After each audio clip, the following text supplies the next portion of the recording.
Ahí está. Perfecto, bueno.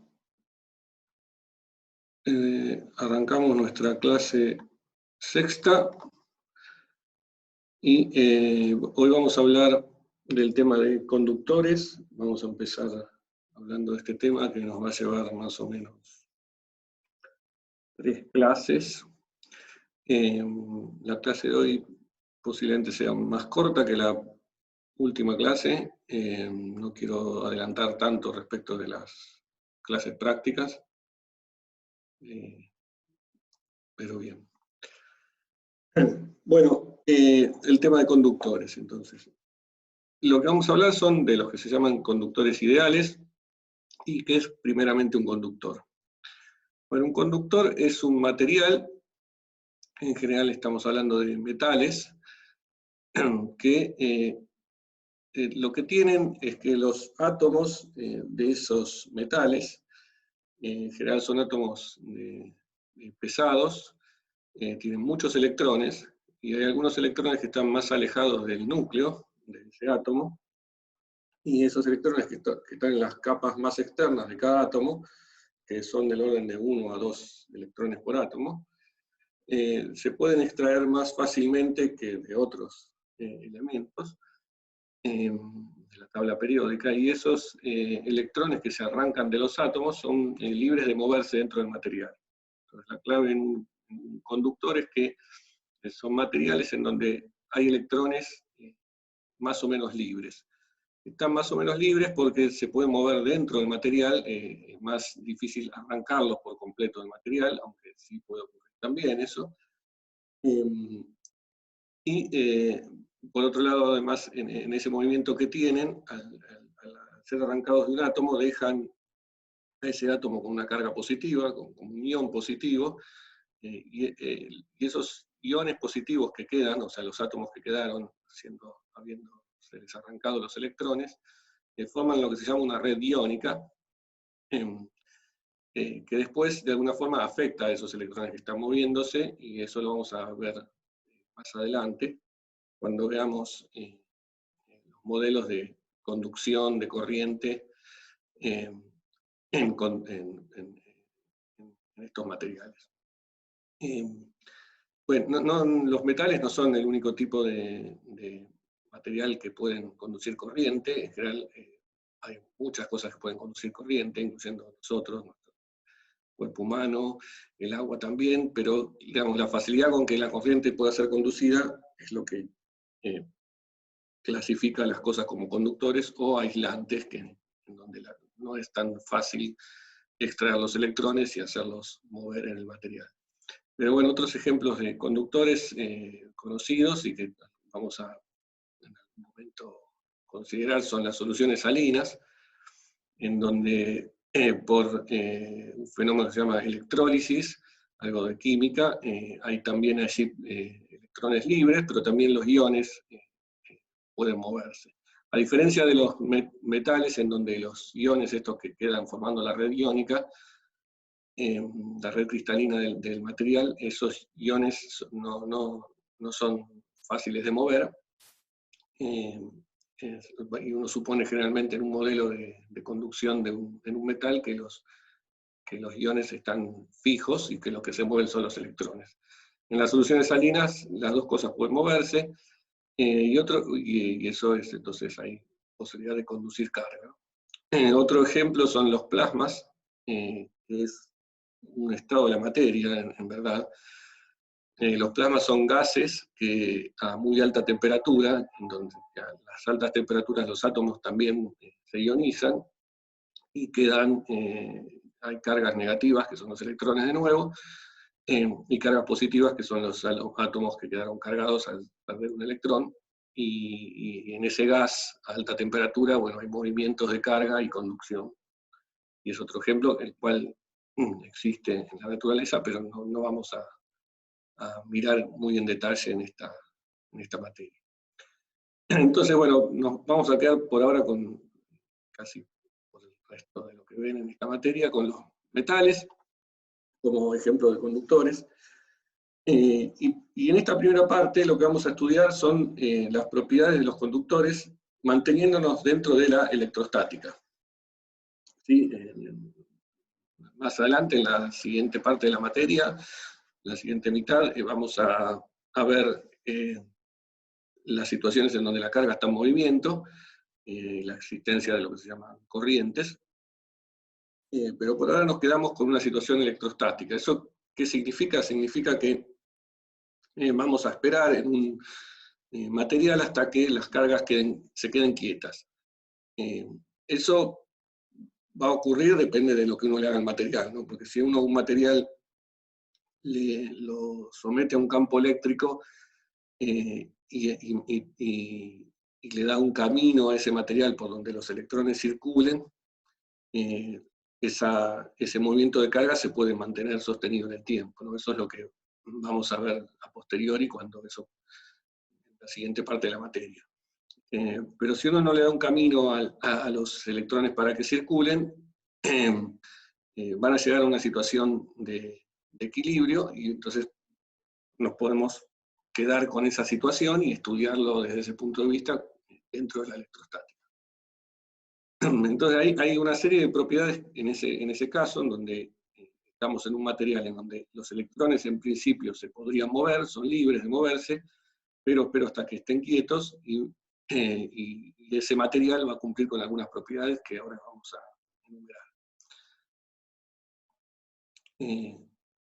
Bueno, la primera propiedad importante, y quizá la más importante de los conductores en el caso electrostático, es que el campo eléctrico en todo el interior del conductor, supóngase que este dibujo acá representa un material conductor, un volumen, donde los electrones pueden moverse libremente.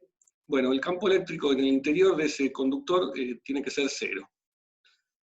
Y bueno, la razón por eso es un poco medio tautológica, ¿no? Porque lo que uno dice es que si el campo no fuese cero, los electrones se moverían, porque los electrones ante la presencia de un campo eléctrico se mueven en dirección opuesta a ese campo eléctrico. Pero si se mueven, no estoy en electrostática.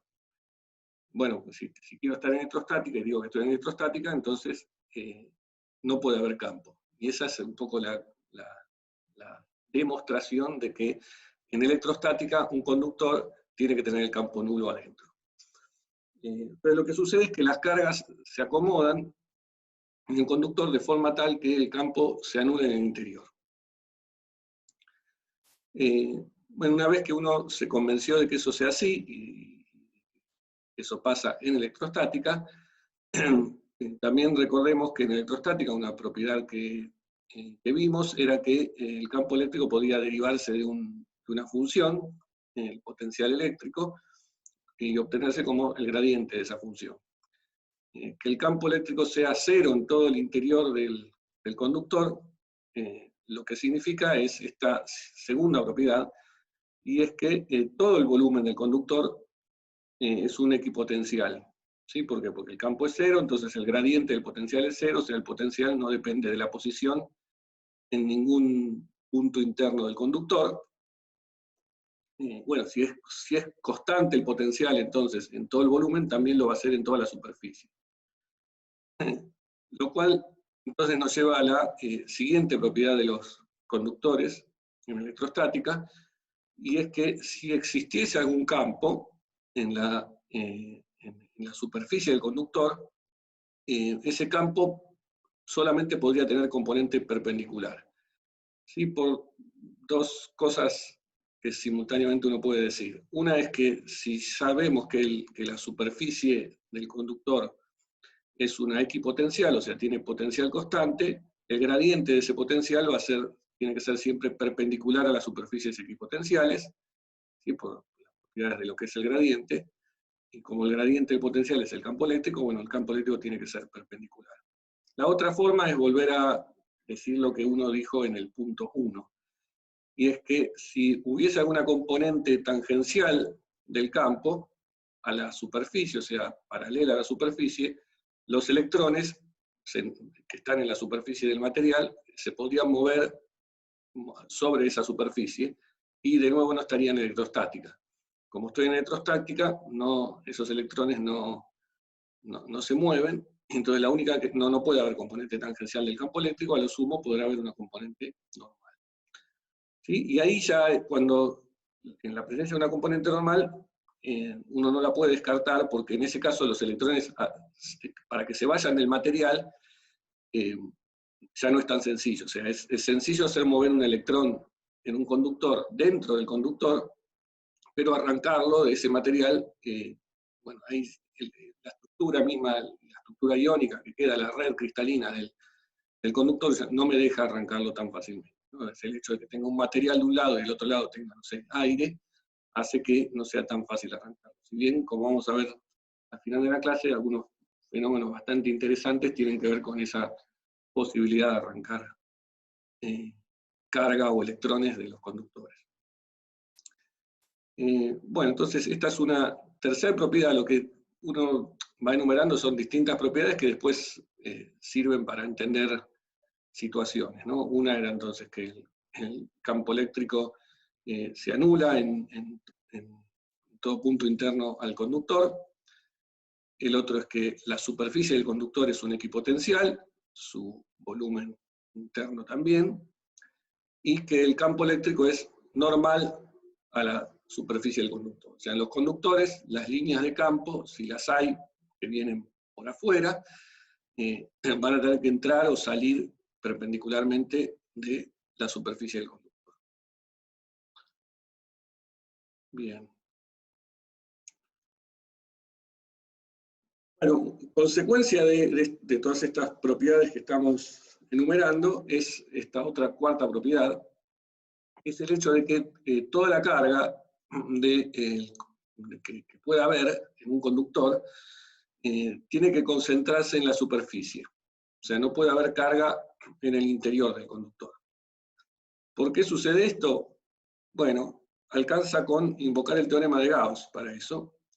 Si vuelvo a este dibujito, ustedes toman cualquier superficie interna al conductor, o sea, cualquier volumencito de carga que quieran considerar interno al conductor, volumen que va a estar totalmente adentro y su superficie también va a estar totalmente adentro, aplicando el teorema de Gauss, sabemos que el flujo de carga a través de cualquier superficie cerrada es igual a la carga encerrada dividido epsilon 0. Bien, si el volumen está interno al conductor, la integral de flujo, como el campo eléctrico vale 0, va a dar siempre 0. O sea que para cualquier pedacito de volumen que yo dibuje interno al conductor, me estoy acá moviendo con este puntero por distintas zonas, cualquier volumen que yo tome, integre el flujo allí, me va a dar 0, y entonces por lo tanto la carga encerrada en cualquier volumen que yo dibujo, incluso uno muy pequeño, va a ser 0. Es decir que en ningún punto interior del conductor puede haber carga una vez que llega a esta situación, en donde el campo eléctrico vale 0 en todos lados. Y eso es lo que no sé si está escrito acá. Para cualquier volumen interior, la carga encerrada vale 0, o sea, la densidad volumétrica de carga en el interior del conductor tiene que ser 0. Bien. Bueno, eso significa entonces que si hay carga en el conductor, la carga va a tener que estar únicamente en la superficie. O sea, la carga va a ser una densidad superficial de carga, que podemos llamar sigma, y que está siempre entonces sobre la superficie de los conductores.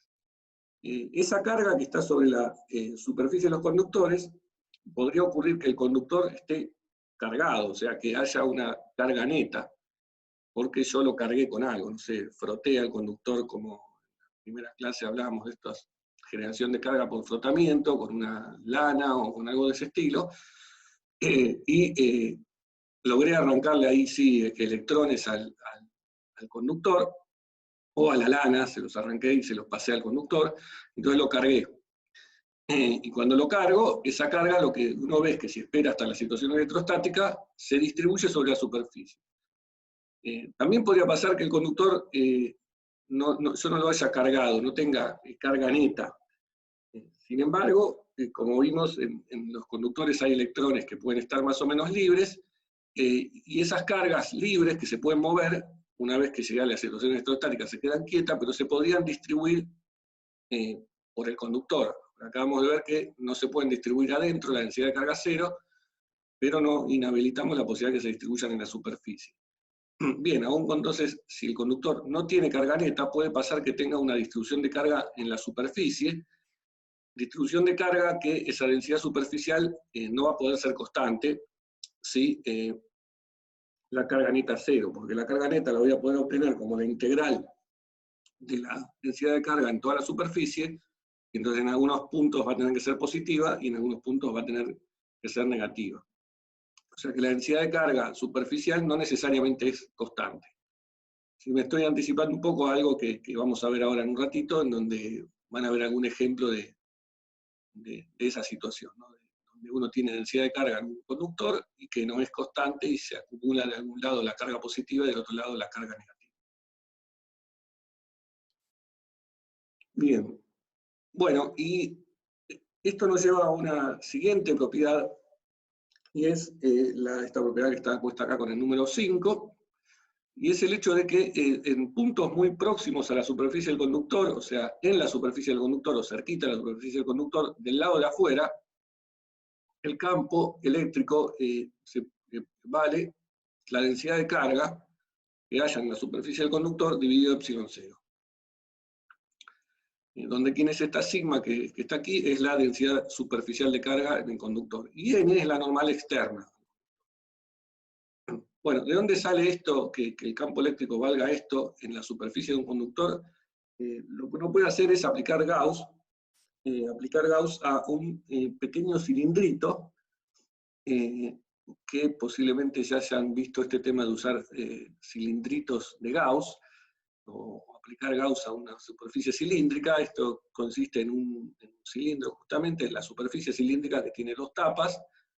En este caso es un cilindro que una de las tapas está por fuera del conductor y la otra tapa está por dentro del conductor, y el hecho de que sea un cilindrito y no un cilindro, lo establezco, bueno, por un lado el área esta va a ser pequeña, pero sobre todo la altura del cilindro, que es esta h que está acá, es una cantidad que voy a hacer tender a cero. O sea, lo que hago tender a cero es la altura del cilindro dividido el radio, supongo que es una cantidad pequeña.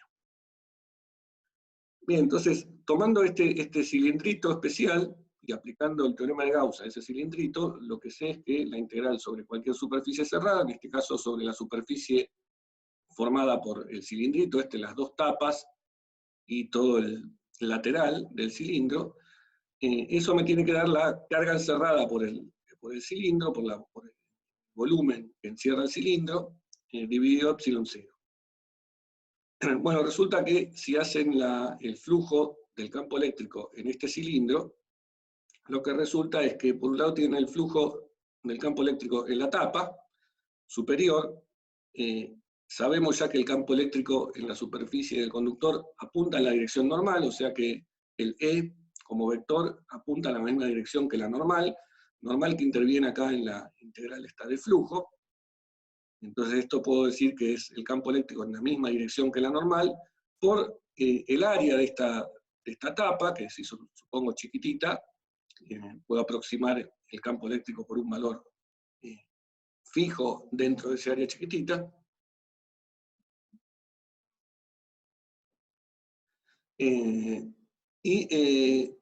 Bueno, eso entonces me da por un lado el flujo en esta tapa, y después tengo el flujo en la tapa de abajo, donde la normal apunta para el otro lado, pero resulta que en la tapa de abajo, como está metida dentro del conductor, el campo eléctrico vale 0. Así que el flujo en esa tapa de abajo es 0 por el hecho de que el campo eléctrico valga 0. Eso es esto que está escrito acá, es que 0 corresponde al campo eléctrico en la parte interna del cilindro. Y después le tendría que sumar el flujo en la parte lateral de la tapa. Y ahí puedo decir dos cosas. Una, que como esa parte lateral, perdón, la parte lateral del cilindro, no de la tapa. En esta parte lateral, como estoy tomando que la altura del cilindro tiende a 0, ese flujo lo desprecio. U otra forma que lo puedo decir es que el campo eléctrico dijimos que era normal en una sección de la superficie, entonces el campo va a ser siempre normal a la normal, va a ser perpendicular a la normal en esta tapa lateral, en este borde del cilindro, y por lo tanto ahí también el flujo vale 0 por ese motivo. Pero bueno, las dos involucran alguna aproximación de que el cilindro tenga altura pequeña. Bueno, creyéndose todo eso, lo que concluyo es que el flujo del campo eléctrico es directamente el campo módulo por el área de este pequeño cilindro. Y del otro lado lo que tengo que hacer es calcular, del otro lado de la igualdad de la ley de Gauss, tengo la carga encerrada dividido epsilon 0.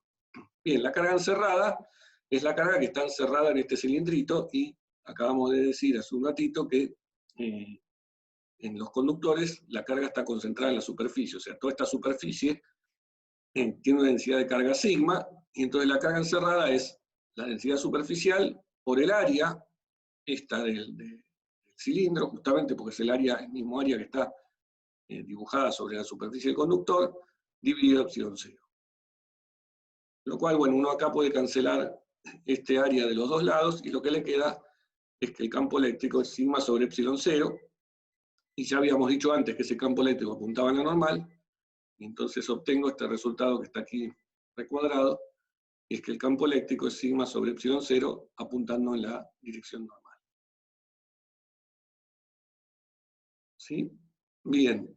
Bueno, y acá vuelvo a decir, bueno, está escrito acá lo que habíamos mencionado, lo que había mencionado antes.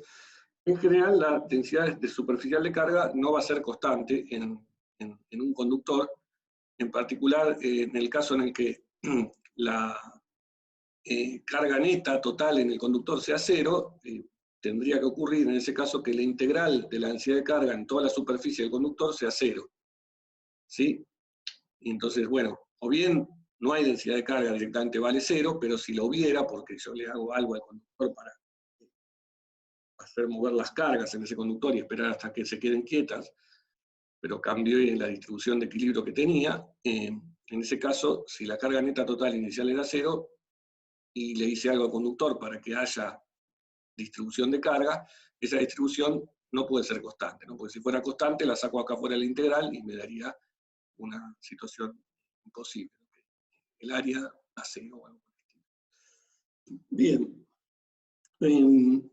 Bueno, que el hecho de que la densidad de carga superficial no sea constante explica también por qué el campo eléctrico tiene este valor sigma sobre epsilon 0, y acá abajo no aparece un 2. ¿Sí? Porque si se acuerdan, cuando vimos el campo eléctrico de una superficie plana infinita, habíamos obtenido que el campo eléctrico era, bueno, perpendicular a esa superficie plana, y de valor en todo el espacio sigma sobre 2 epsilon 0. Entonces uno podría pensar acá que si yo estoy muy cerca de la superficie, de cualquier superficie, en este caso muy cerca de la superficie del conductor, si estoy muy cerca veo todo la superficie del conductor, me la puedo imaginar o aproximar por un plano infinito, entonces el campo eléctrico debería valer aproximadamente sigma sobre 2 epsilon 0, donde sigma es la densidad de ese plano. Bien, pero es un punto importante que ese resultado que habíamos obtenido respecto al plano no era solamente que el plano era infinito, sino que además la distribución de carga, la sigma, era constante, uniforme.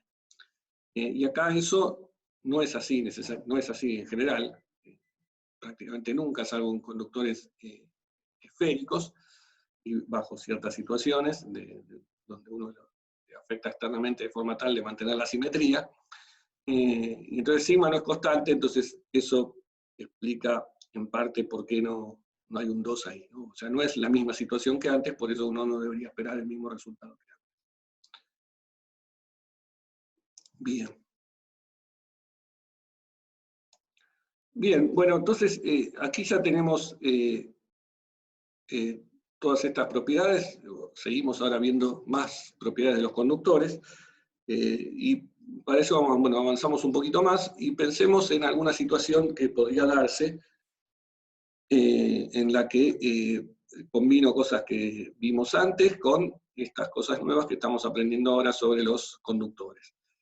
Pues supongamos que estoy en la siguiente situación, tengo un campo eléctrico uniforme que generé entre dos placas cargadas. Ahora sí vuelvo a considerar las placas estas que vimos en las primeras clases, placas en donde por alguna razón me las ingenio para tener una distribución de carga constante, una sigma constante positiva de un lado, negativa del otro, dos placas paralelas entre sí, separadas por una cierta distancia, y aprendimos que allí se genera entonces un campo eléctrico que es uniforme, constante entre las dos placas. Bueno, y la pregunta es, tengo esta situación que me las ingenié para obtener, y vengo y traigo un conductor, un cuerpo, un volumen, a esta región donde el campo eléctrico es uniforme, y lo traigo así. ¿Sí? Y la pregunta es, ¿qué pasa? Bueno, lo primero que uno puede imaginarse es que en ese conductor que estoy trayendo hay electrones que se pueden mover libremente, y esos electrones van a ver este campo eléctrico y se van a empezar a mover. ¿Sí? Se van a empezar a mover. Bueno, lo primero que uno piensa es, si el campo eléctrico apunta, en este caso, en la dirección de las X, para allá, hacia la derecha, los electrones se van a mover en dirección opuesta al campo. ¿Sí? La fuerza sobre un electrón es Q por E, Q la carga del electrón, la carga es negativa, o sea que la fuerza vale menos epsilon 0, perdón, menos E0 por el valor absoluto de la carga del electrón, o sea, la fuerza va a apuntar hacia allá. O, dicho de otro modo, los electrones van a ver estas cargas positivas y se van a querer ir hacia esas cargas positivas, eso es lo que pasa físicamente. Entonces los electrones en el conductor van a tender a moverse hacia este lado, y se van a tender a agrupar en la superficie del conductor, que queda del lado izquierdo. Al moverse hacia la izquierda los electrones van a dejar en el conductor, sobre el lado derecho, una carga neta positiva. ¿Por qué? Porque si estos electrones provenían de átomos, estaban en el material, y se movieron, dejaron cargas positivas. Si se empezaron a acumular de este lado, del lado izquierdo, van a dejar del lado derecho una acumulación de carga positiva, tal como uno se imagina que va a pasar. Bueno, efectivamente eso es lo que ocurre, y eso está ilustrado en este siguiente esquema, en donde tengo este objeto, que es el conductor, que está marcado acá con unas rayas, que no son líneas de campo, sino que es algo para marcar, distinguir el conductor del resto del espacio, que está vacío. Y lo que pasa entonces es que las cargas negativas, como dije antes, se agrupan y se empiezan a mover hacia el lado, hacia donde sienten la atracción por las cargas positivas. O sea, se empiezan a agrupar acá.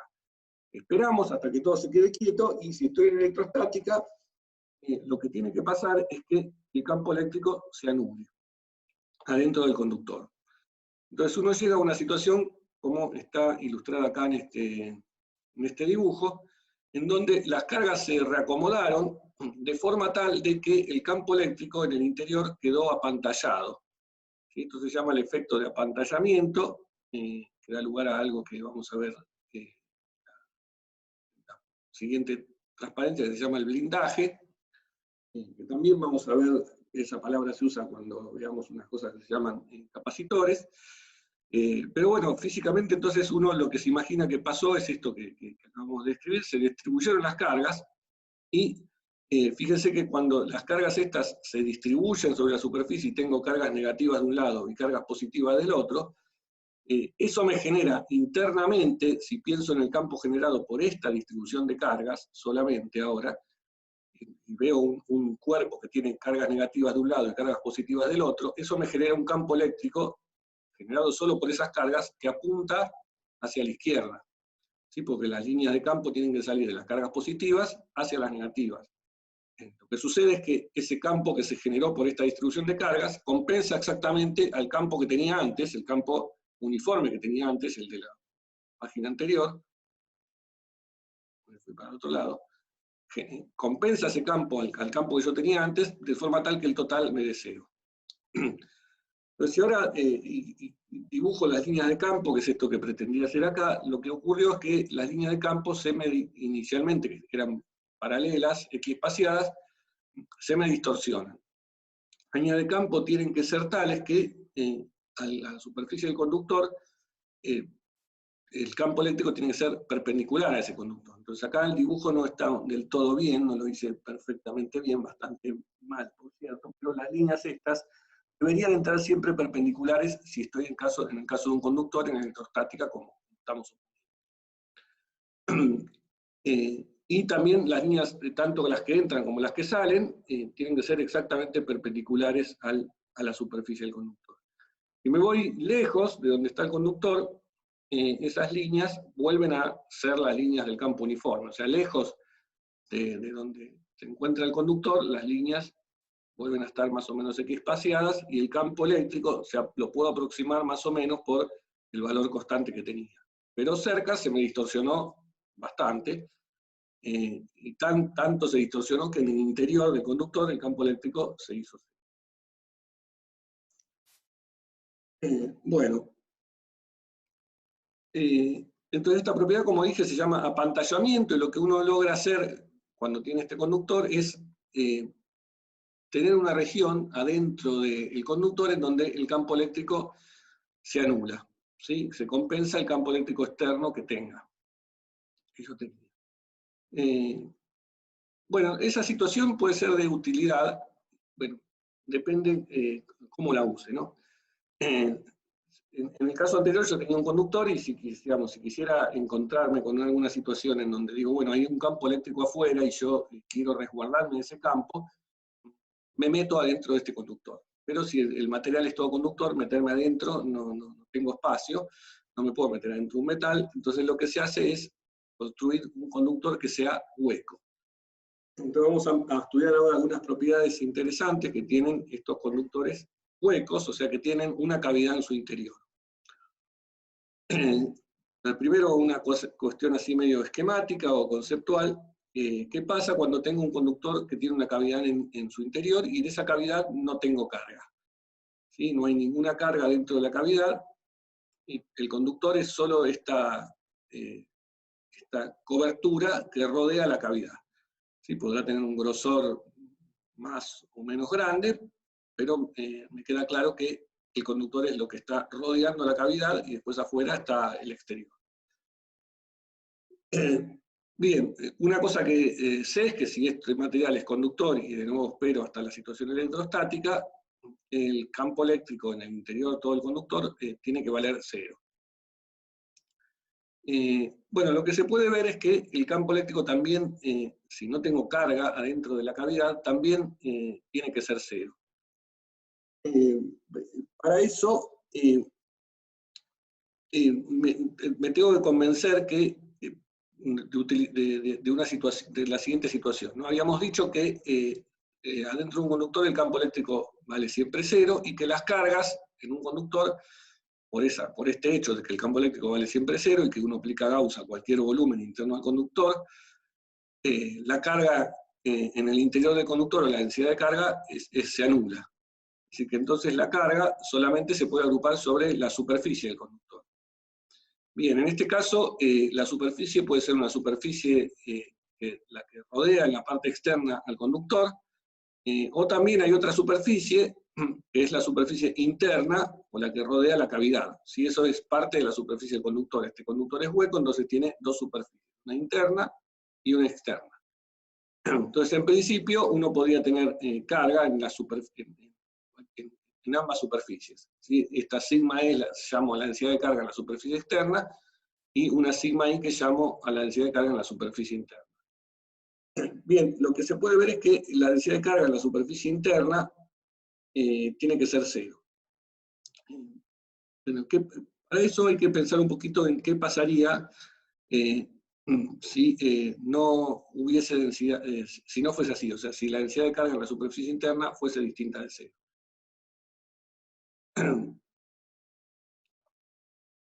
Bien, bueno, primera cosa que puedo decir.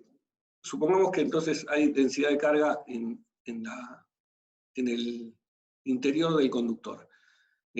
Una primera cosa que puedo decir es que si yo tomo un volumen, una superficie que rodea toda esa cavidad, como esta superficie que está acá punteada, es una superficie que engloba la cavidad, y aplico Gauss allí, puedo decir que como la integral, el flujo de campo eléctrico allí vale 0. ¿Por qué vale 0? Porque acá sí puedo asegurar que el campo eléctrico es 0, porque estoy adentro del conductor, con un campo eléctrico en toda esta línea punteada vale 0, el flujo del campo eléctrico vale 0, y por lo tanto la carga encerrada por esta superficie tiene que ser 0. La carga encerrada que dijimos que únicamente podría estar en la superficie, o sea, solamente está distribuida en la superficie, en este caso la interna. Esto porque, insisto, adentro de mi cavidad yo no estoy trayendo ninguna carga del exterior, no hay carga dentro de la cavidad, entonces si hay carga solamente podría estar en la superficie. Bien, como la carga neta total tiene que ser cero, eso me obliga a que la densidad, la integral de la densidad de carga en la superficie tiene que valer cero. Ahora, si hay densidad de carga y es no nula, y su integral total vale cero, la única forma que eso ocurra es que esté distribuida de una forma más o menos como está en este dibujo. O sea, que en alguna parte tenga carga negativa y en otra parte tenga carga positiva. ¿Sí? Como pasaba en el conductor del ejemplo que vimos antes. Sí, acá Federico me dice una pregunta. O sea, mi duda es que vos cuando tenés, o sea, haces Gauss y te da cero, ¿no? Y Sí, vos ya de una decís el campo dentro de, o sea, en la cavidad es cero.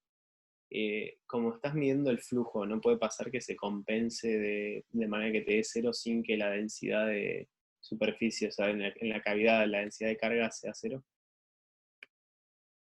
no, sí, déjame igual que termine lo que iba a decir, pero no usé acá que el campo interno en la cavidad vale cero. Eso es lo que estoy, digamos, tratando de justificar. Por ahora lo Bien, único que usé en esto que estoy diciendo es que el campo en el conductor vale cero. Hasta ahí usé que esto que dije es el flujo de campo eléctrico en esta superficie que está toda dentro del conductor vale cero. Y por lo tanto la carga neta que tengo acá vale cero. Entonces si hubiera alguna densidad de carga que solamente puede estar en la superficie, su integral tiene que ser cero, y por lo tanto, si hubiera alguna densidad de carga distinta de cero, se tendría que agrupar de esta forma que está acá, alguna parte de un lado positiva y otra parte negativa. ahí, perfecto, ya entendí mal, gracias. Bien, bueno, el tema es que si pasa eso, y tengo densidad de carga positiva y tengo densidad de carga negativa del otro lado, va a haber campo eléctrico acá que apunta desde las cargas positivas hacia las cargas negativas, que es este verde que estoy dibujando acá, ¿no? Esta es una línea de campo que estoy dibujando, un campo eléctrico que apunta siempre el campo sale de las cargas positivas a las negativas. Si tengo alguna situación en donde hay densidad de carga distinta de cero, esto es algo que podría pasar. O sea, si pasa esto, tengo campo eléctrico de este lado. Lo que yo sé es que tengo campo eléctrico por acá internamente a esta cavidad, pero una vez que me voy por fuera de la cavidad, el campo eléctrico tiene que ser cero porque estoy en el conductor.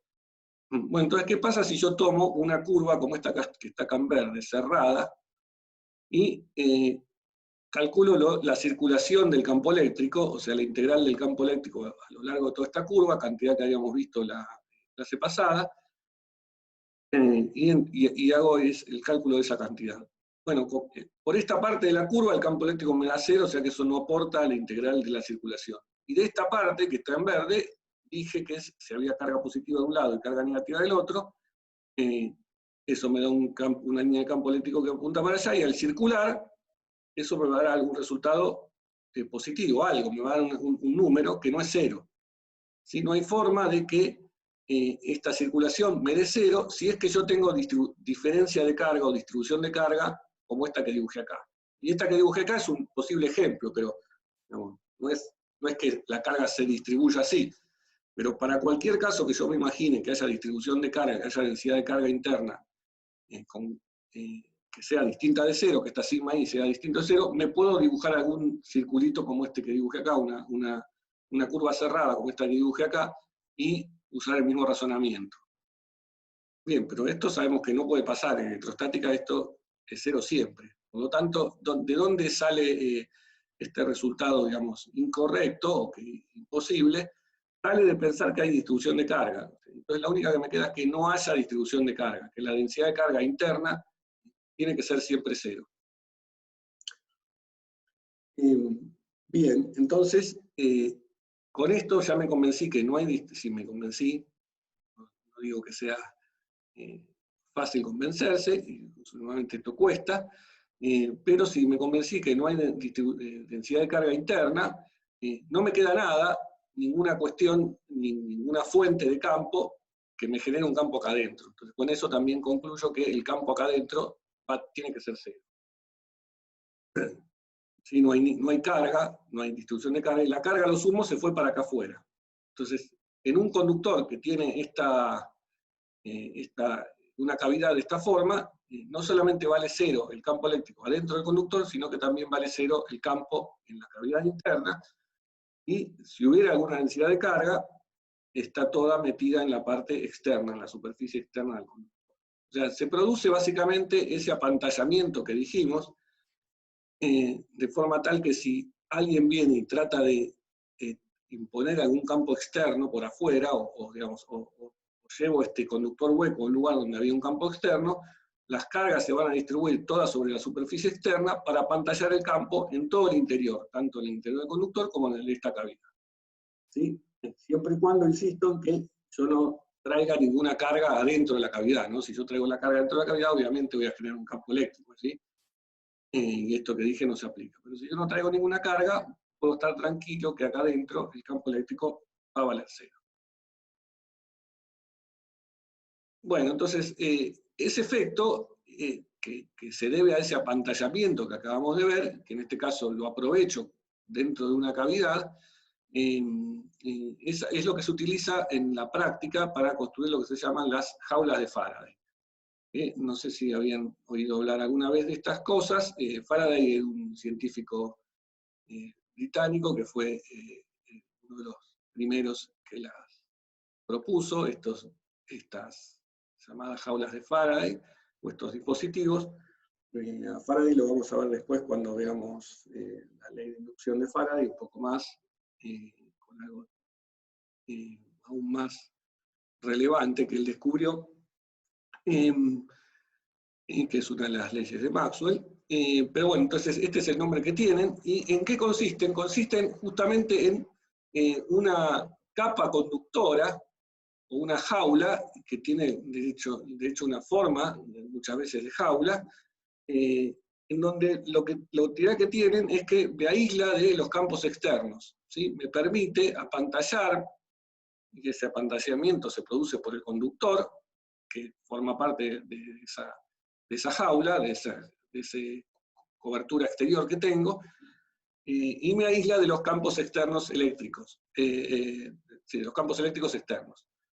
Y acá hay una foto de una pequeña jaula de Faraday, en donde uno la usa para aislar algún aparato que está aquí adentro de la jaula, si uno quisiera estudiar alguna propiedad de este aparato, y no quiere que nada de afuera lo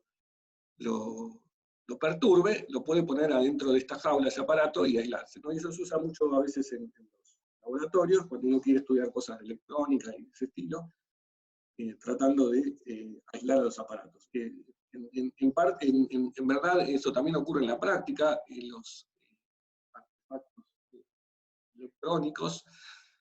Muchos siempre tienen alguna cobertura exterior, una caja exterior metálica.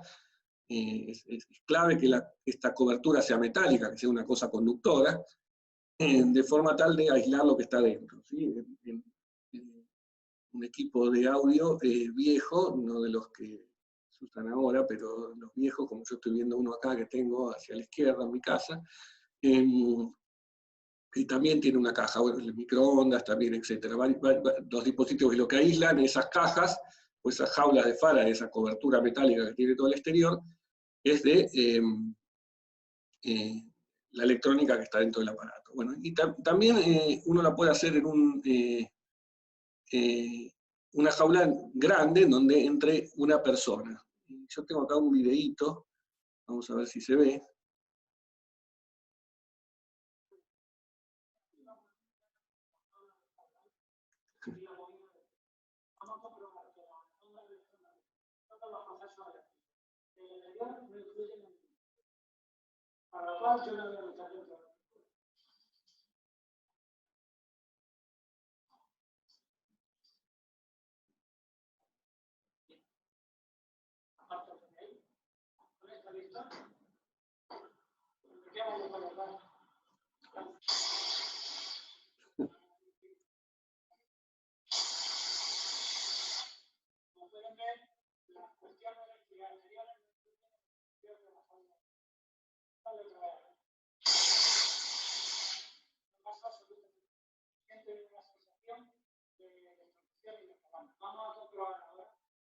Bueno, para un besito para explicar.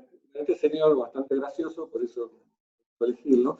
Hay muchos de estos videitos por todos lados. Se metió en esta jaula. Bueno, la jaula, como ven, es una jaula que tiene agujeritos, pero por suerte alcanza con que haya un mallado más o menos bueno para que uno se pueda aislar. Y lo que él hizo, lo que está acá hacia la derecha, en el video, es prender una cosa que se llama un generador Van der Graaf, que vamos a verlos después un poquito, no demasiado, pero algo, que son dispositivos que permiten crear un campo eléctrico muy intenso, basándose en cargar mucho esta bola que está acá, o esta forma de óvalo. En este caso es un Van der Graaf ovalado, pero hay muchos que tienen forma de esfera, conductora cargada, que generan un campo eléctrico muy grande, y ese campo eléctrico produce un chispazo. Ahora al final de la clase vamos a ver un poco qué son esos chispazos, pero ese campo eléctrico que produce no puede entrar a la jaula, ¿no? Y él queda incólume de adentro, pese a que pasa eso. Bueno, después ahora va a hacer una prueba con una radio, y va a mostrar que se le va la señal de la radio. Bueno, veámoslo y comento alguna cuestión de detalle sobre eso.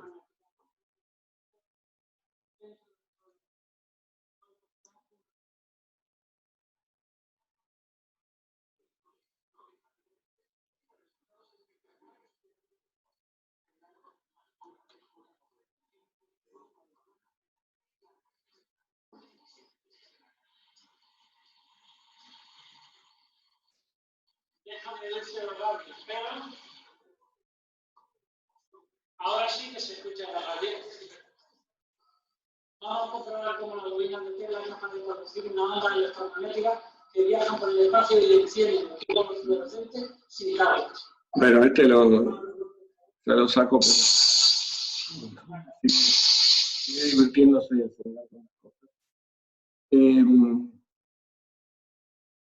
Bueno, hay otro video más, que no lo paso todo, donde sigue haciendo cosas este hombre. En el caso de la onda de radio, con la radio, cuando se mete dentro de la radio deja de... es un genio, dice. Es gracioso. En el caso de la onda de la radio, bueno, vamos a ver al final de la materia que las ondas de radio son parte de ondas electromagnéticas. Y, o sea, hay campos eléctricos involucrados en la señal de la radio que nos llega a los receptores de radio. Y ahí, como vieron, cuando él asoma la antenita por afuera de la jaula, le llega el campo, mientras cuando tiene toda la antena adentro, le llega muy débilmente y por eso no se escucha más la radio.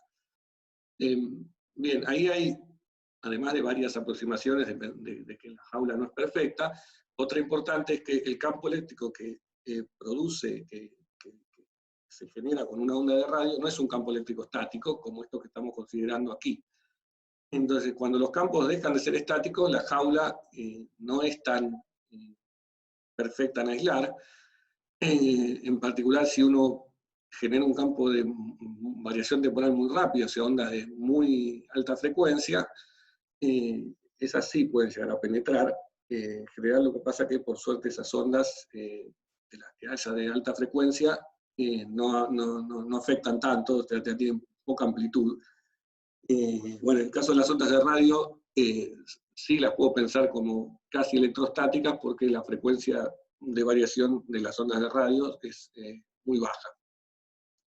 Nada, eso es un detalle. Bueno, otra situación donde esto puede ser de mucha utilidad es el hecho conocido de que de los rayos, que son descargas eléctricas muy fuertes, al final de la clase vamos a ver algo de eso. Bueno, son fenómenos eléctricos que ocurren en la naturaleza y, como ustedes saben, existen formas de cuidarse de los rayos. La mejor es irse a otro lado, donde no estén los rayos. pero si uno por alguna situación se encuentra en algún lado donde hay rayos, una buena forma es meterse adentro del auto, o quedarse dentro del auto si está en un auto, y no salir por nada. ¿Por qué? Porque entonces lo que sucede es que el auto, toda la carrocería de metal del auto, y lo mismo pasa con los aviones, por suerte, funcionan como jaulas de Faraday y me permiten aislar del campo eléctrico intenso que puede haber afuera, y en este caso producto de un rayo. O sea, este es un caso bastante espectacular de el efecto blindaje en funcionamiento ante una situación un poco temerosa, que es la de que caiga un rayo. Entonces acá tengo más videitos para divertirse. Uno que a mí me gusta mucho es el caso de un rayo de verdad que cae en un auto que está andando por la ruta.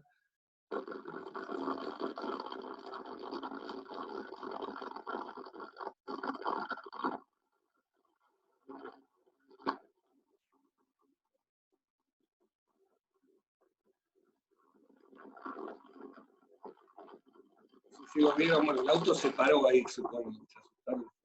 No lo pasan en cámara lenta.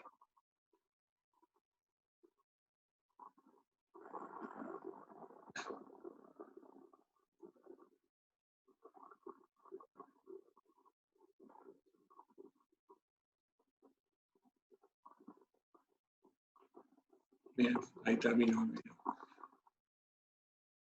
Bueno, siguen con rayos y más rayos.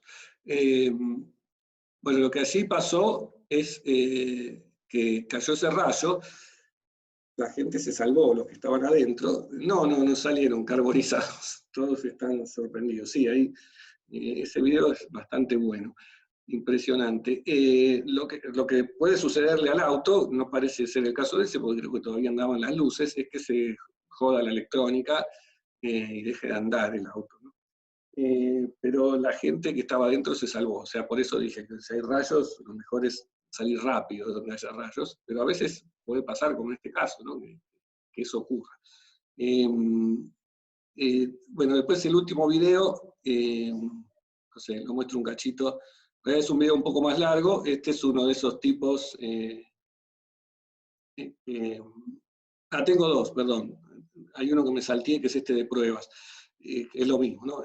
Los dos son iguales, el tercero y el último. El tercero es una demo que hace una persona que va a un lugar de pruebas de autos, y nada, los muestro un poquito para que vean de qué se trata. Esto es YouTube haciendo...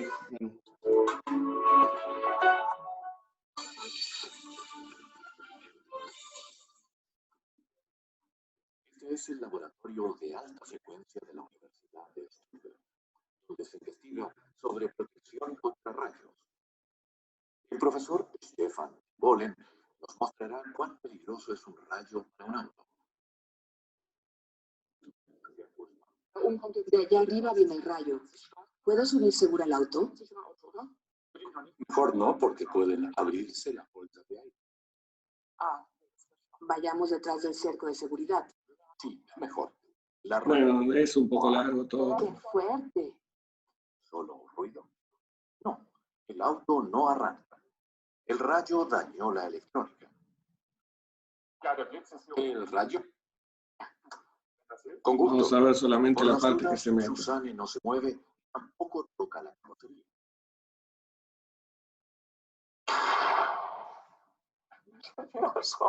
Me asusté, pero no pasó nada. No es peligroso entonces. Bueno, eso, después véanlo, no usemos más tiempo para esto. Esto es una prueba más controlada, ¿no? En donde generan un rayo en una instalación de alta tensión y hacen pruebas de qué le pasa al auto cuando uno se mete dentro de un rayo. Después el último video es uno de esos locos que le gusta hacer este tipo de pruebas, que hace lo mismo, pero es un poco más gracioso porque es más actor, digamos. grita y hace cosas. Entonces, bueno, a ver algunas preguntas. Siendo que nosotros tenemos soluciones salinas, entonces atraemos rayos. Sí, no solamente no porque tengamos soluciones salinas, sino porque nuestro cuerpo es bastante conductor. No somos metálicos, pero sí podemos conducir corriente, lo cual nos vuelve susceptibles a ese peligro. Eso nos sucede muchas veces con las descargas eléctricas mundanas que uno siente cuando a veces abre una puerta o abre justo la puerta de un auto. Esas son descargas que son intensas, pero muy cortas, no tan intensas como un rayo, y por eso no nos afectan. Pero sí, somos susceptibles gravemente de que nos caiga un rayo, y eso no está bien, no está bueno. Bueno, ¿y qué sería físicamente un rayo? Bueno, eso lo voy a dejar para el final. Esto pregunta Rosario, ¿no? ¿Qué sería físicamente un rayo? Lo voy a dejar para el final, donde voy a intentar contar un poco, pero básicamente les voy a dejar para que lo lean ustedes y traten de aprender. Pero físicamente es un canal que se crea de conducción entre una nube y la Tierra, y por ese canal que se crea, por un proceso de ionización en el aire, puede circular corriente muy rápidamente y muy intensa. Los electrones que circulan por allí se mueven casi a la velocidad de la luz, y la diferencia de potencial que se crea es muy grande. Entonces, es una corriente eléctrica muy intensa y breve. Eso es lo que es un rayo. O sea, son fenómenos eléctricos que dentro de lo que estamos viendo en esta materia, eso es lo que es. Ahora, después de explicarlo, van a ver que no es fácil, todos los detalles. Bien, bueno, volvamos un poco a las cosas más no tan divertidas como los videos de la materia. Perdón, te paso una consulta. Sí. Algo que me quedé, que no entendí. Sí. O sea, 2 diapositivas antes de esta. No entiendo por qué la integral de la línea cerrada te tiene que dar igual a 0. Bueno, porque en electrostática habíamos dicho que el campo eléctrico deriva de un gradiente, de un potencial, y entonces habíamos aprendido que eso significaba que si uno recorría alguna curva, iba de un punto a otro de una curva, la integral esa del campo eléctrico, que es como si fuese el trabajo por unidad de carga, no depende de por dónde voy, ¿no? O sea que la fuerza eléctrica en electrostática es conservativa. Entonces, claro, entonces si después hago un circuito cerrado, vuelvo al mismo punto de partida, tiene que ser 0 porque la diferencia de potencial entre el punto de partida y de final es 0. No me había olvidado. Claro, por eso, sí. Claro, acá esto comenta Gabriel, es la respuesta, ¿no? En los campos conservativos las integrales cerradas de línea dan 0. Esa es la respuesta corta de lo mismo que dije.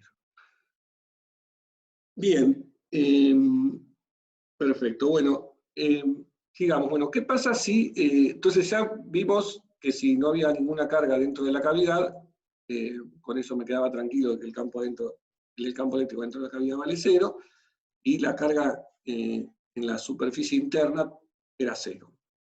Pero ¿qué pasa ahora? ¿Cómo cambia la cosa si yo vengo y traigo una carga, o genero alguna carga dentro de esa cavidad? ¿Sí? Y entonces acá estoy ilustrando la situación en donde tengo una carga positiva, la Q que marqué acá con un más y rojo, adentro de una cavidad que está adentro de un conductor que la rodea. Bien, vuelvo a usar ideas como las que dije antes, acá en el dibujo está todo lo que pasa, pero vayamos por partes. Supongamos de nuevo que considero una superficie de Gauss que rodea la cavidad como esta punteada que está acá, y esto ya lo hice antes, ahora lo vuelvo a hacer. Sé que el campo eléctrico acá vale 0, y por lo tanto el flujo del campo eléctrico en esta superficie de Gauss que estoy tomando tiene que ser 0, y sé que eso es la carga encerrada dividido epsilon 0. ¿Cuánto vale la carga encerrada? Bueno, por un lado sé que tengo la carga hasta Q que yo traje. Y ahora voy a suponer de nuevo que si hay o no hay, no lo sé, pero voy a suponer que tengo una densidad de carga interna en la superficie interna del conductor. ¿Sí? Si esa densidad de carga es 0, bueno, no importa, no va a aportar nada. Pero en principio vamos a ver si puede o no ser 0. La considero como una posible carga encerrada. Ya acá el dibujo está tendenciosamente mostrándome que no va a pasar que sea 0 esa densidad de carga. ¿Por qué? Porque esta carga positiva que traje va a atraer a los electrones y va a formarme toda una superficie rodeándolos de carga negativa. Pero comprobemos eso con las cuentas, simplemente aplicando Gauss de acá. Lo que veo es que la suma de estas dos cosas, que es la carga total encerrada por esta superficie que tomé acá, tiene que ser 0. Por lo tanto, lo que concluyo es que la integral de superficie de esta densidad ahora interna, superficial, ya no vale más 0, como en el caso anterior, en donde no tenía carga encerrada, sino que vale menos Q. ¿Sí? O sea que concluyo de acá que esta sigma sub i ahora no es 0. No puede ser 0 porque si no su integral no me daría menos Q como tiene que pasar. Bueno, si la carga esta era positiva, y la integral entonces la densidad de carga esta me va a dar negativa, y eso se corresponde físicamente con el hecho de que los electrones se ven atraídos por esta carga positiva y se empiezan a acumular todo sobre la superficie. ¿Qué pasa con la carga en el exterior? Bien, bueno, eso depende de cómo yo tenía el conductor. Si en el conductor inicialmente yo no tenía carga, o sea, era un conductor, un pedazo de material que yo tenía, tiene una cavidad en este caso, ¿no? Pero que no tenía carga neta ese conductor, y lo único que hice fue traer una carga distinta de 0 adentro de la cavidad que está dentro del conductor. Si el conductor tenía carga total 0, esa carga va a seguir siendo 0, ¿sí? Si estoy suponiendo que la carga no se escapó del conductor, se quedó toda en el conductor, vuelve a haber redistribución de carga, los electrones en este caso se van para un lado, pero la carga total neta que tengo en el conductor tiene que seguir siendo 0. Bueno, entonces, ¿cuánto vale la carga total neta en el conductor? Que vale 0, ¿cómo la puedo calcular? Bueno, la podría calcular sabiendo que la carga en los conductores, una vez que estoy en la situación estática, está solo en la superficie. Entonces, para calcular la carga neta total, lo que tengo que hacer es integrar la densidad de carga en la superficie externa, que es esta integral que está acá, y la densidad de carga en la superficie interna, que es esta que está acá. Bien, esta integral y esto, la suma total de estas dos cosas tiene que ser 0, ¿sí? Porque, como dije, no hay carga neta total en el conductor, o no la había, ni yo la generé en el conductor. Bien, entonces la suma total de esto tiene que dar 0, por lo tanto la integral de la densidad de carga externa por diferencial de superficie en la superficie externa tiene que ser menos la integral en la superficie interna de la densidad de carga interna. Que acabamos de ver que la integral de la densidad de carga interna tiene que ser menos Q, donde Q era la carga que yo traje. O sea que si esto es menos esto termina resultando ser igual más Q. O sea que la superficie externa, de alguna forma, digamos, copió y se distribuyó la carga de forma tal que la integral total de carga coincide con la carga que yo traje. O sea que es como que la superficie interna copió la carga interna que yo traje. O sea que la carga interna que yo traje es como que indujo una densidad superficial de carga con integral total igual a Q. ¿Sí? Es un fenómeno interesante, pero que digamos, acá estamos analizando y eso es lo que pasa. Bien, bueno, ¿qué hora estamos? 10:04, estamos bien. Como dije hoy, posiblemente termine siendo una clase más corta que las otras veces. Yo no quiero seguir mucho más, adelantándome mucho más con lo que van a ver en las prácticas. En las clases de prácticas van a ver más ejemplos de cosas que uno puede hacer con conductores y cargas, qué pasa si uno mueve las cargas acá, etcétera, etcétera. Voy a dejar todas esas cosas para que las aprendan y darles, que quede un poco de lugar para agregar cosas adicionales a lo que estamos viendo acá en la teórica, en las clases prácticas. ya la base de los fundamentos ya la tienen, digamos, con todas estas cosas que acabamos de ver. Por supuesto, en la clase siguiente vamos a ver más cosas de conductores, y le vamos a dedicar por lo menos 2 clases enteras más a distintas cosas de conductores. Bien, la siguiente y última propiedad que quería comentarles es lo que se conoce con el nombre de efecto de puntas. ¿Sí? Que es una propiedad que ocurre en los conductores, que ahora vamos a estudiar digamos, teniendo en cuenta todo lo que sabemos hasta ahora, pero que fue inicialmente estudiada por Benjamin Franklin, que es científico y político estadounidense, que posiblemente todos conocen por ilustrar los billetes de $100. Está aquí. Bueno, aquí en el link a la Wikipedia pueden ver cosas sobre su vida. Es un hombre muy prolífico. Como dije, no solamente se dedicó a todo, a cosas de la política, y fue lo que se llama uno de los padres fundadores de Estados Unidos, pero también tenía mucho interés en cuestiones científicas, y es conocido su mayor aporte, y sobre todo en la parte de electricidad. Se interesó mucho en las investigaciones las primeras investigaciones que hubo sobre carga eléctrica y campos eléctricos, y es conocido por haber propuesto una forma de defenderse o cuidarse de los rayos, que es lo que se llaman los pararrayos, que tienen que ver esa forma de protegerse, digamos, de una forma, no como lo que acabamos de ver con las jaulas de Faraday, sino con algo que está basado en este efecto de puntas, que ahora vamos a estudiar, digamos, en forma así medio conceptual y teórica. Acá hay un link a la Wikipedia también a lo que es un pararrayos, que se basa en parte en este efecto de las puntas.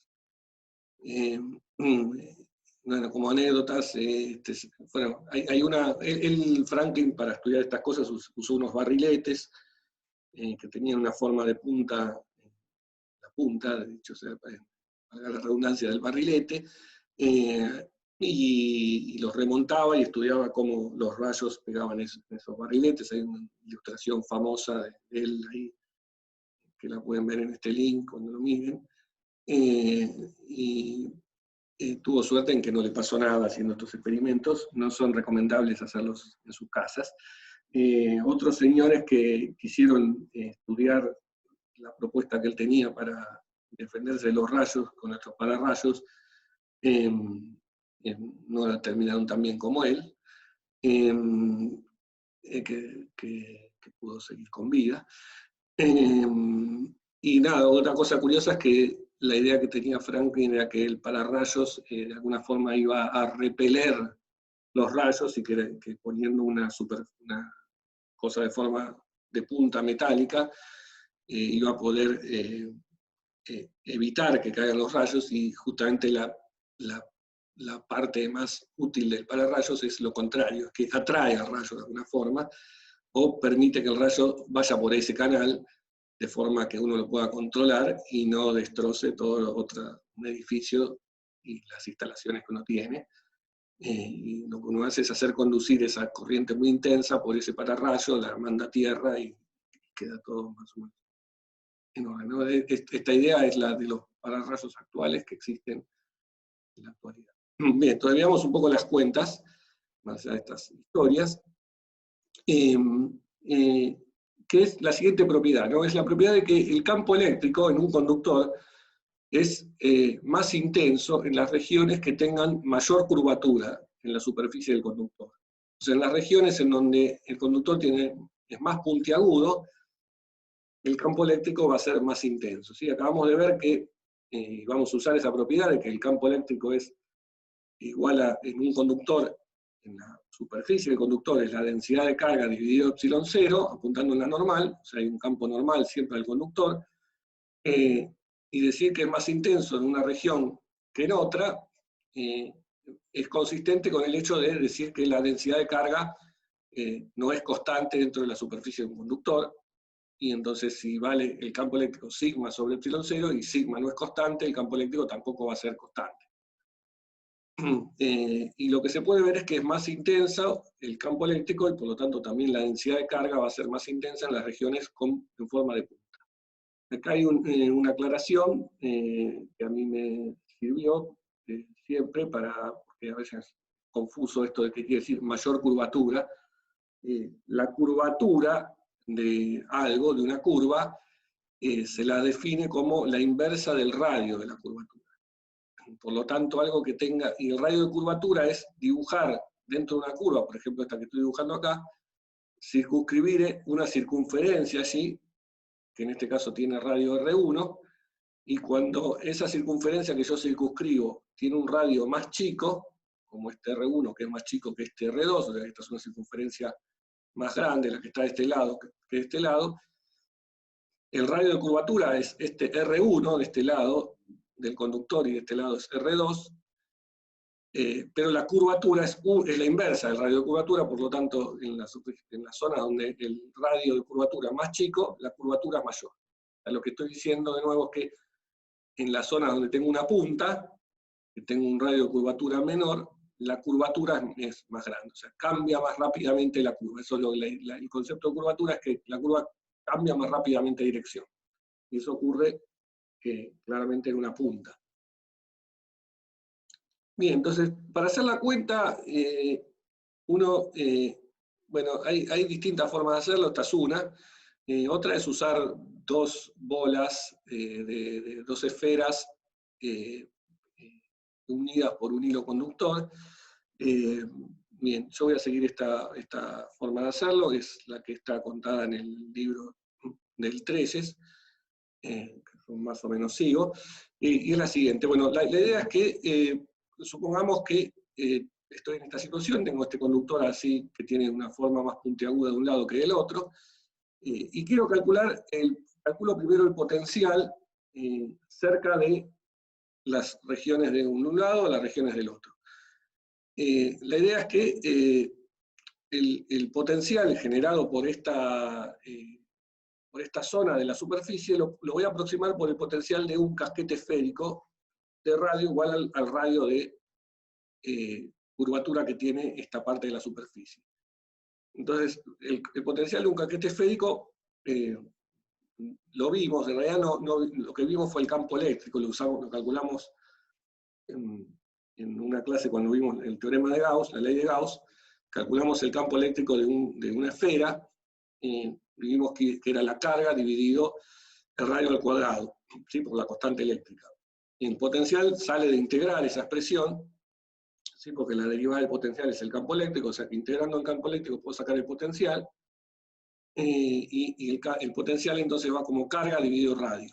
Entonces para calcular el potencial de un casquete esférico, lo que tengo que hacer es calcular la carga que tiene dividido el radio. La carga, en este caso, considero la carga que hay en esta región de la superficie, y la escribo como la densidad de carga en esta región por el tamaño de la superficie en esta región, o sea, la parte de la superficie que corresponde a esta región, dividido el radio ese que estoy acá. Entonces lo que estoy diciendo es que aproximo el potencial en esta zona con esta expresión.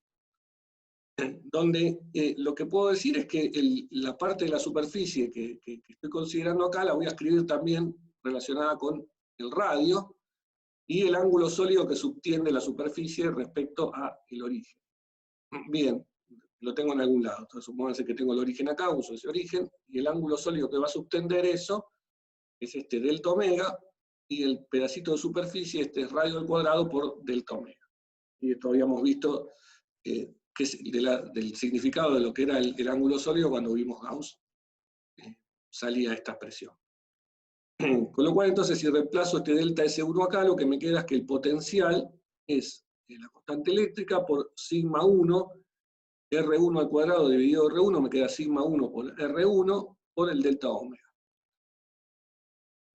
Bien, si ahora me voy del otro lado, vuelvo a hacer lo mismo y digo, bueno, calculemos el potencial ahora del otro lado, y lo que tengo que hacer es la expresión esta, reemplazo todo donde decía 1 por 2, la densidad de carga va a ser la densidad de carga 2, la superficie que subtiende este pedacito va a ser delta S2 dividido el radio 2, ¿sí? Eso es carga sobre radio.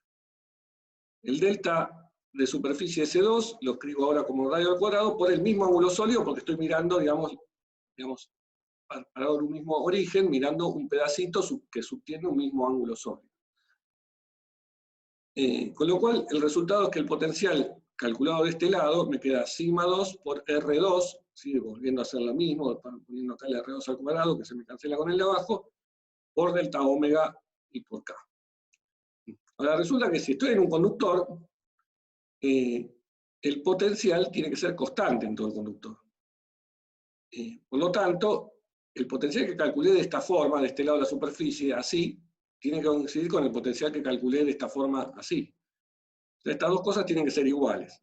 Entonces, igualando las dos cosas, lo que concluye, lo que se puede ver es que el producto de la densidad de carga del lado 1 o del radio de curvatura de la zona 1 es igual al producto de la densidad de carga del lado 2 por el radio de curvatura de la zona 2. Esto sale de que el potencial sea constante. ¿Sí? Recordemos esto que a veces cuesta asimilar, ¿no? El potencial es constante, pero el campo eléctrico no necesariamente lo es. ¿Sí? Porque el campo eléctrico es el gradiente del potencial, pero el gradiente no involucra solamente moverse en una dirección, sino que el gradiente involucra moverse en las tres direcciones. Entonces uno puede tener una función potencial que sea constante, pero su gradiente, que es el campo eléctrico, no serlo. Bien, entonces ahora voy a usar el hecho de que, lo había mencionado antes, que el campo eléctrico cerca del conductor es la densidad de carga dividido epsilon 0. Bueno, eso me dice que el campo eléctrico en la región 1 es la densidad de carga sigma sub 1 dividido epsilon 0, y el campo eléctrico en la región 2 es sigma sub 2 dividido epsilon 0.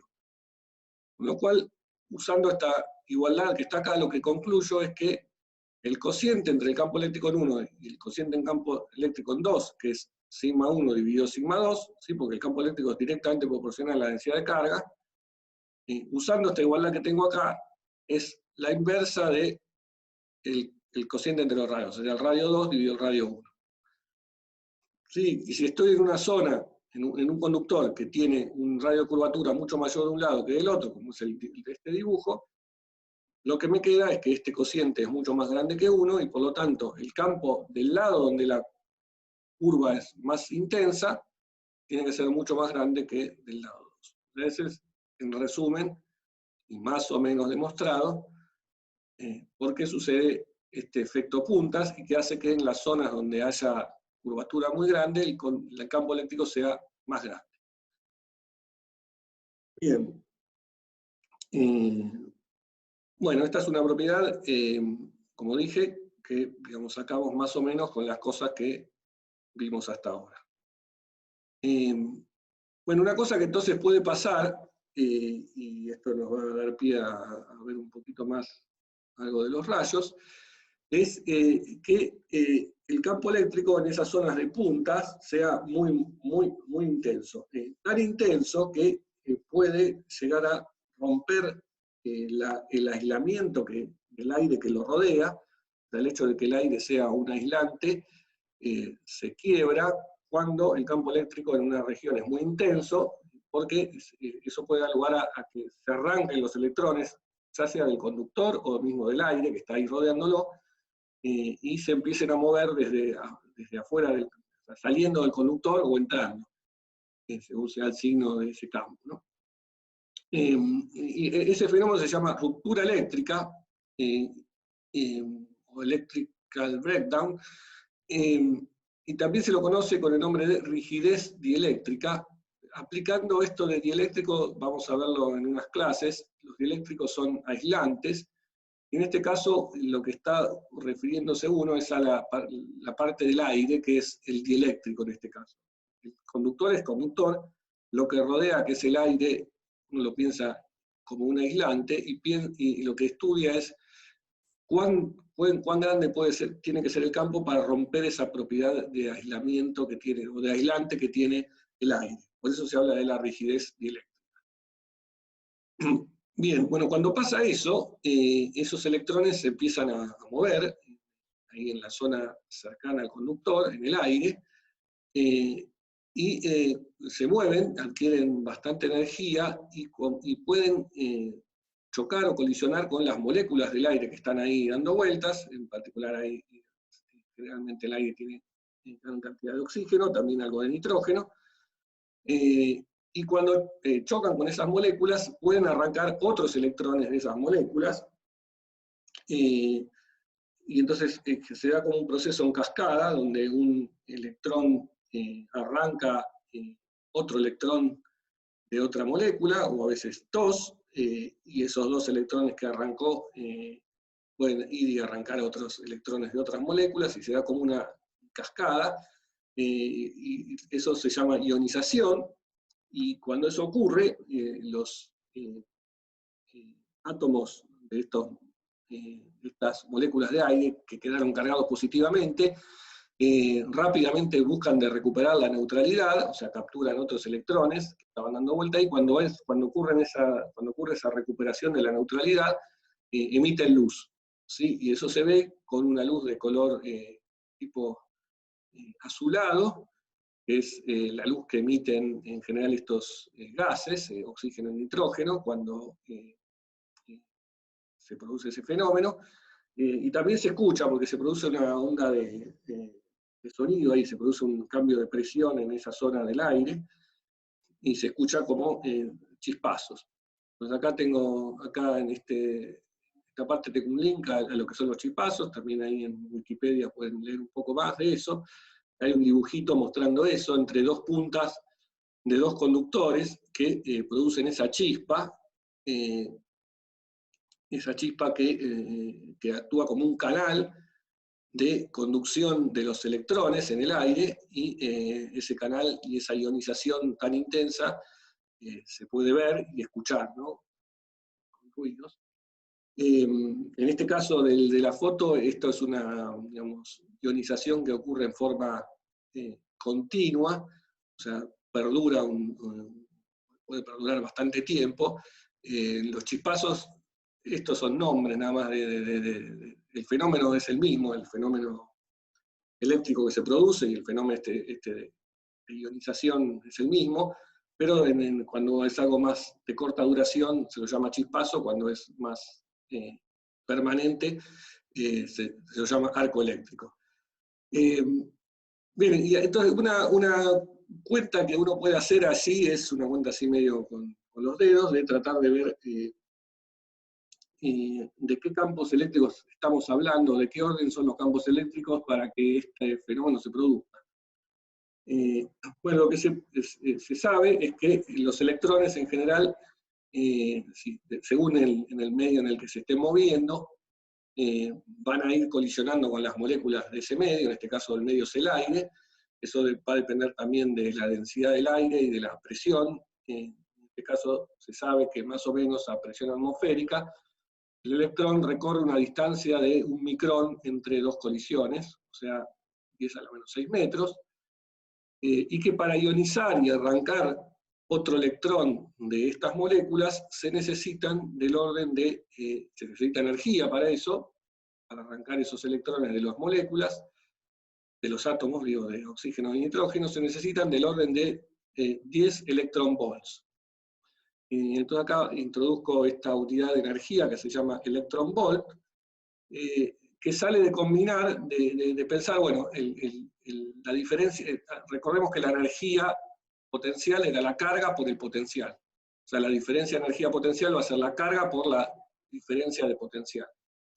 Entonces, una energía de 1 electron volt corresponde a la energía que se le da a un electrón cuando se le aplica una diferencia de potencial de 1 volt. O sea, esto es así, ¿no? Si tiene algún campo eléctrico que deriva de algún potencial, y si ese campo eléctrico es tal que la diferencia de potencial es de 1 volt, y lo muevo a un electrón de un punto al otro, digamos, para que la energía potencial cambie, la función potencial cambie en un volt, la energía que adquiere ese electrón es de un electronvolt. Que entonces, multiplicando y viendo por una cuestión de unidades, la carga del electrón, que habíamos visto que era 1,6 por 10 a la menos 19 coulombs, multiplicado por un volt, me da esta cantidad de joules, que es 1,6, ¿sí? Coulomb por volt, acuérdense que volt es joule sobre coulomb, o sea que coulomb por volt es joule, y en este caso, la carga del electrón por un volt me da 1,6 por 10 a la menos 19 joules. Y esta cantidad de electrón-volt es algo que utilizan mucho en química, pero también en física de altas energías y física de estudio de partículas aceleradas se usan mucho estas unidades. Cuando las situaciones son de partículas altamente energéticas se usa kiloelectronvolts, 1000 electronvolts, o megaelectronvolts por miles de electronvolts, ¿no? Pero es una unidad de energía. Sí, en el acelerador de partículas famoso que hay, se usan energías con estas unidades. Bien, entonces bueno, me fui un poquito para hablarles de esta unidad importante, o muy utilizada en física, pero lo que estamos haciendo es la cuenta de cuál es el campo eléctrico entonces que preciso para lograr este proceso de ionización. Pero dijimos que el electrón tiene que recorrer más o menos del orden de 10 a la menos 6 metros entre dos colisiones y venir con una energía de más o menos 10 electronvolts. Por lo tanto, entonces, si quiero calcular el campo eléctrico, que es la diferencia de potencial dividido la diferencia en distancia, o sea, delta de B a dx, esto sería como la derivada, eso me da, para una diferencia de potencial de este valor, de 10 electronvolts dividido la carga del electrón, que es esta carga, 1,6 por 10 a la 19 coulomb, me da un campo eléctrico del orden de 10 a la 7 volt por metro. ¿Sí? Esto sale de dividir esta cantidad dividido 10 a la menos 6, ¿no? De ahí sale. Bueno, este es un campo entonces de más o menos 10 millones de volt por metro. En la práctica, experimentalmente se sabe que alcanza con que sea de 3 millones, ese es el valor bastante cercano a lo que se necesita, para ionizar el aire, en el caso de en una zona de un campo eléctrico intenso, y este es el valor de los campos que se necesitan. A este valor entonces es lo que se conoce como, se lo llama la rigidez dieléctrica del aire. O sea, es el valor de campo eléctrico necesario para volver conductor al aire, o sea, para que haya ionización y los electrones en el aire empiecen a moverse. Bueno, entonces, digamos, para terminar un poco con todos estos temas y dejarlos con cosas interesantes para que lean después, cuando tengan tiempo, este tipo de procesos de chispazos, bueno, son los chispazos que uno quizás hayan visto en varias situaciones, en la vida real ocurren, también nos ocurren a nosotros cuando agarramos alguna manija o algo por el estilo, después de estar cargados, pero bueno, en la naturaleza se dan en distintas situaciones. Un ejemplo de esto lo notaron los marinos en los barcos, en los mástiles de los barcos, que tienen forma de punta, y notaron este tipo de descargas. En realidad lo que notaron fueron unas descargas más continuas que se daban cuando había tormentas en el mar. Y estas tormentas eléctricas, cuando se producían esas tormentas eléctricas, notaban que pasaba esto en los mástiles, que emitían como chispas. Esas chispas que emitían eran en forma circular o algo por el estilo, y bueno, le dieron un nombre que en inglés se dice St. Elmo's Fire. Elmo o Erasmo o algo así era un patrono de los mares, del mar Mediterráneo o algo por el estilo. eso está traducido, acá este es un link a Wikipedia, como fuego de San Telmo, que no tiene nada que ver con nuestro San Telmo. Y entonces acá hay dos links en esta parte del archivo este que a ustedes les va a quedar, a los que pueden consultar. Uno, este es el que habla del fuego de San Telmo, de los barcos en Wikipedia, y este es otro que habla de una página, de esas páginas que tratan de explicarnos muchas cosas, pero está buena esa página, se las puedo recomendar. Nada, son ejemplos de estos fenómenos que se producen en zonas donde el campo eléctrico puede ser muy intenso. En este caso, en el de los barcos, ese campo eléctrico se da por en la diferencia potencial que se establece cuando hay una tormenta eléctrica y las nubes quedan cargadas, que es la misma diferencia que es la que puede dar origen a los rayos, ¿no? Bueno, también este efecto se puede producir de chispazos, y de chispazos en forma continua, se puede dar en aviones. En ese caso se da por rozamiento. El aire que rodea el avión actúa como una especie de flotador, y puede generar zonas de campo eléctrico intenso, sobre todo en las partes del avión que tiene puntas. No les pasa nada a los aviones con eso, no hay que asustarse. Solamente pueden emitir un poquito de luz, algunas han llegado a verlo eso, en estado de sobriedad, entiendo. Donde sí hay que preocuparse es, por ejemplo, si uno tiene esos globos aerostáticos, o un invento que habían hecho hace 70 años más o menos los alemanes, que son los dirigibles, como el Graf Zeppelin, el cual es famosa la historia de un dirigible alemán, antes de la guerra fue esto, que mandaron a Estados Unidos, digamos, para presumir que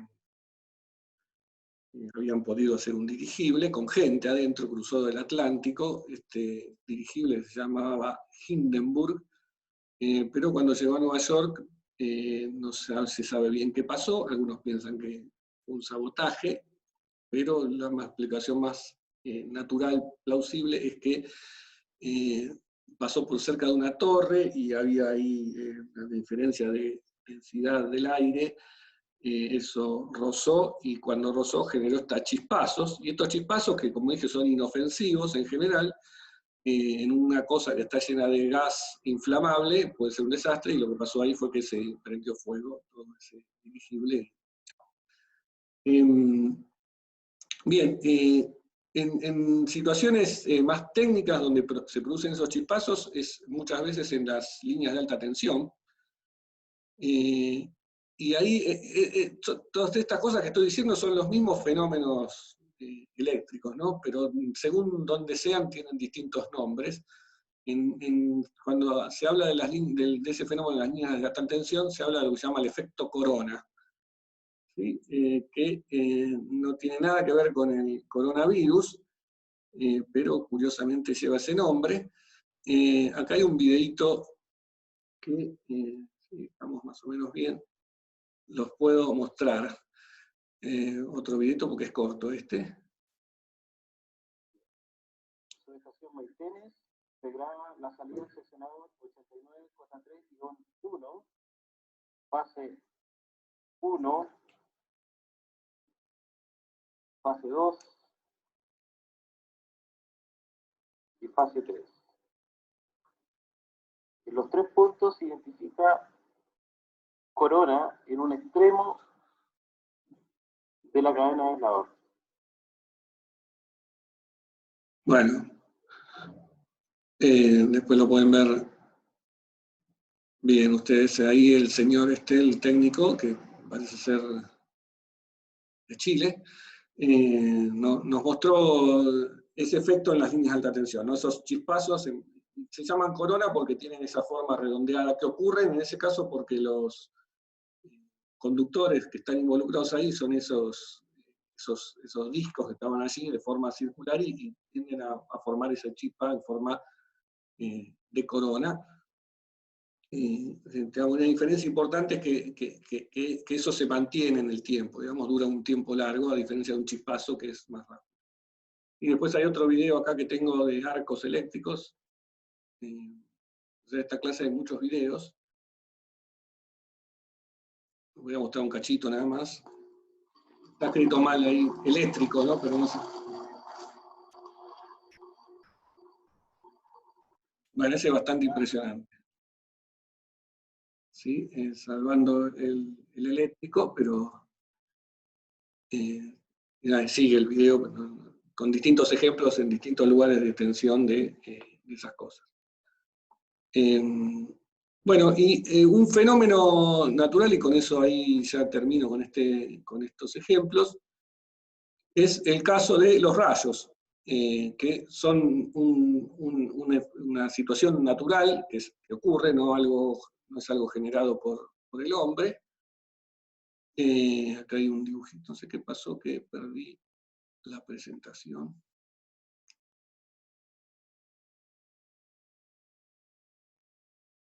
Bueno, no recupero que esto vuelva a ser presentación. Nada, no importa. Bueno, los rayos, acá hay un GIF animado de un rayo. La forma, entonces ahora miro un poquito las preguntas, pero termino mencionándoles esto. Sobre los rayos hay mucho para leer y tratar de aprender,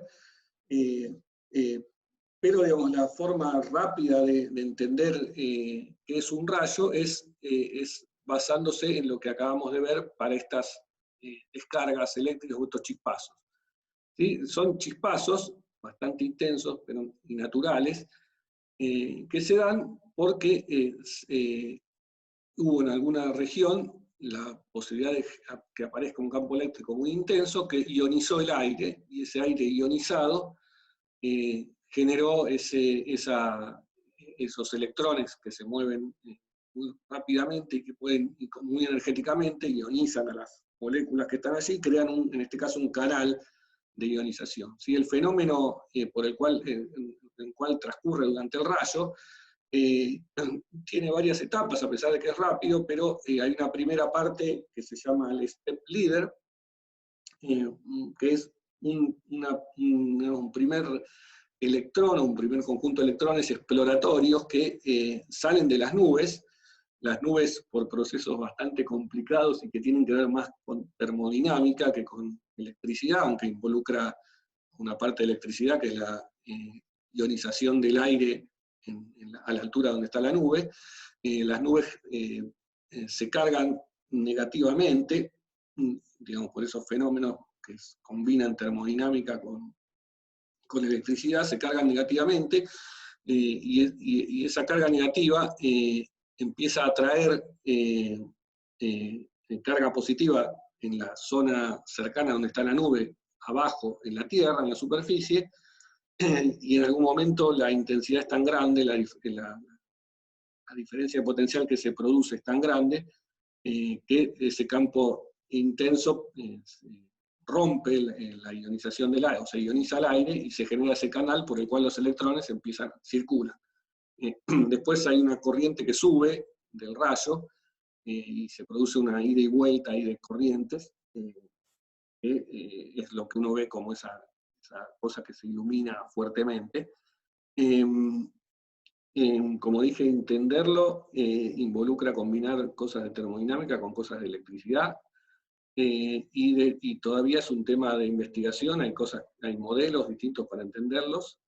Yo lo que les quería recomendar, más allá del link a la Wikipedia, donde más o menos describe los rayos, y otro link bastante bueno que encontré, que es este de cómo funcionan las cosas, donde, digamos, con términos así más o menos divulgativos, pero explican, a mi entender, bastante bien cómo es un rayo, pero un lugar de referencia para nosotros, y más los físicos, es justo Richard Feynman, en uno de sus libros. Se dedica a contarnos un poco, a su manera, cómo son los rayos, y en general el tema genérico de la electricidad en la atmósfera, Eso se los recomiendo también que lo traten de leer, donde nos cuenta algunas cosas notables de los rayos, una de las cuales es que hay, que también se puede ver en estos links, pero que puede sorprender a muchos, es la cantidad de rayos que hay en la Tierra por segundo, que es del orden de 100. Hay 100 rayos por segundo en la Tierra. Bueno, nada, acá está el link al libro de Feynman. En realidad este es el link a todo el libro de Feynman, si lo miran, sacan la última parte del link, pueden ahí encontrar los 3 tomos del libro. Bueno, a ver, ahora sí doy bola a las preguntas. Lucas pregunta, ¿la forma que toman esos arcos se pueden explicar con herramientas de electromagnetismo? Bueno, parte respondí. No solamente hace falta electromagnetismo, hace falta también termodinámica, y aún así no alcanza para poder entender todo en detalle, mucho menos por dónde va. Pero no hay una forma precisa de predecir por dónde va a ir el rayo. No la hay. En general, y ahí esto me sirve para volver al tema de los pararrayos, los pararrayos lo que pretenden es generar una zona por el efecto puntas, donde el campo eléctrico sea más intenso que en las zonas circundantes, y hacer tender a que el rayo vaya por ahí. ¿Sí? Esa es la intención de un pararrayo, es tratar, digamos, de que el camino que se abre entre la nube y la Tierra vaya por donde está el pararrayo. Y eso se basa en dejar una punta conductora donde sabemos que el campo eléctrico va a ser más intenso.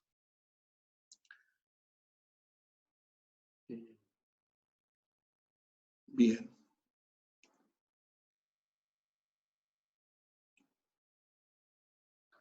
Bueno, gracias, dice. Bien. Bueno, no sé, tienen mucho para leer de esto.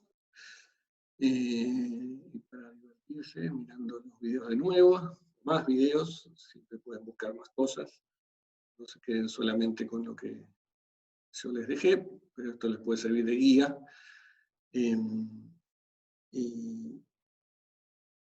Iba a decir algo más. No, bueno. Ah, sí, otro link que está bueno, que tenía por acá. A ver si lo puedo encontrar. Es este me gustó, está buenísimo. Es un mapa de la actividad de rayos en el mundo.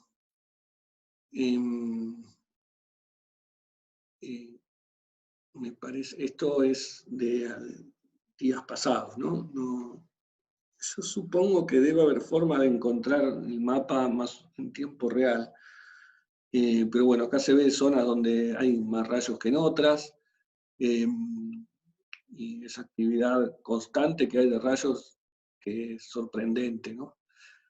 Que ocurran ese número de rayos por segundo y por día. Por día son del orden de los 8 millones más o menos. Hay zonas donde es más intenso, que es más cerca de los trópicos, y un lugar donde hay más rayos que en ningún lado es en la zona. En los trópicos hay más, bueno, eso tiene que ver con cosas de termodinámica y el clima, cerca de los trópicos, donde hay muchos, no sé por qué, anticipándome una posible pregunta, es en Venezuela, en un lago que se llama Lago Maracaibo, ese es el lugar donde más rayos hay. Pero bueno, también en Malasia, que es una zona tropical, muchos rayos. Bueno. Esta es una página que encontré buscando la distribución de rayos en el mundo, ¿no? Rayo que en inglés se escribe lightning. Bien.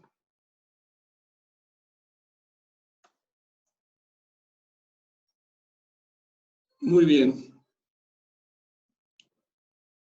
Bueno, no sé si se quedaron todos impresionados, impresionades, pero si no surgen más preguntas, ya nos veremos la próxima clase. Voy a parar de grabar para